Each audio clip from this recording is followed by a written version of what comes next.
Of all. I did. I don't like that. Alright, you ready? Yeah, okay. Ready? Are we good? Mm-hmm. Okay. Okay, guys, so de Broglie called these waves matter waves. So de Broglie says that these are called matter waves. The reason he called them matter waves were because electrons have some amount of mass, which means then that they're made of matter. So that means they are matter. Electrons are matter. So he called these matter waves. De Broglie thought that the waves influenced or guided the particle's motion. So a wave, if I start to, what do I want to say? If there's a rope and I start to shake the rope up and down, my motion is going to guide how fast I see those peaks moving up and down. So he's thinking then that the matter wave itself is causing the particles to move in a certain wave-like motion. Okay, so that's what de Broglie's thinking. These ideas were met with huge skepticism. Tons of people did not believe him. And they didn't believe him because at the time, they thought that particles had never shown wave-like properties ever before. So why would they start doing it now? Or why haven't we seen it before now? So de Broglie was definitely more along the wave side of the wave-particle duality instead of the particle side. So he was trying to find things that would show more about light will act like waves, or even small particles will tend to act like waves instead of thinking of them as just particles. Okay, this diffraction thing that you're seeing here, that's in chapter 24, so we will get to this part, so you don't have to worry about this, but you do know about interference. Okay, let's try an example. A baseball pitcher throws a fastball to the catcher at 40 meters per second through a square strike zone.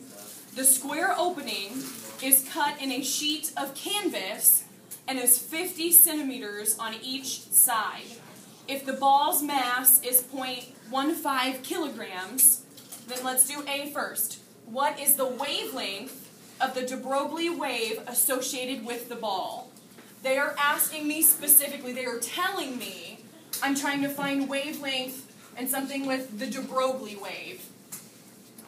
On that, one of the previous slides, I know that de Broglie's wavelength can be calculated by H over M times V. What is M times V? Momentum. Rho. Rho. Very good. So wavelength equals H over P, which is just momentum, or rho. But I know that momentum is the same thing as mass times velocity. Do I have mass here? I do. What's my mass? 0.15 kilograms.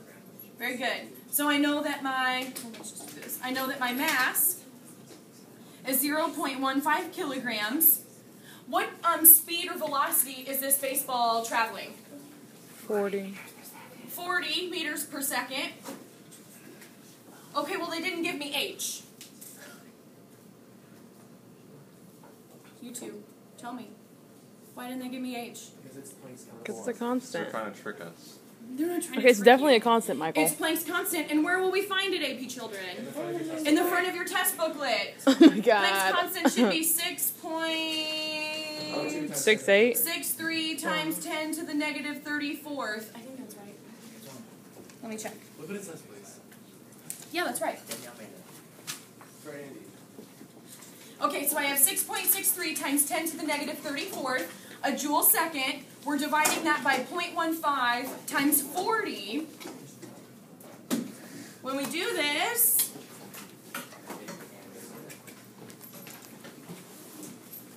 our wavelength will be 1.1 times 10 to the negative 34th meters.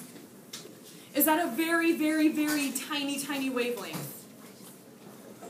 Yes, it is. So do you think that it's difficult for us to, on our scale, on a physical scale, to see this?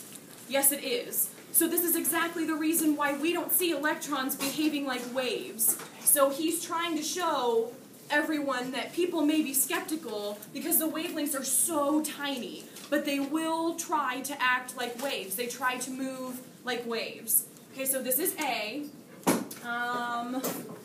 Will you stop it?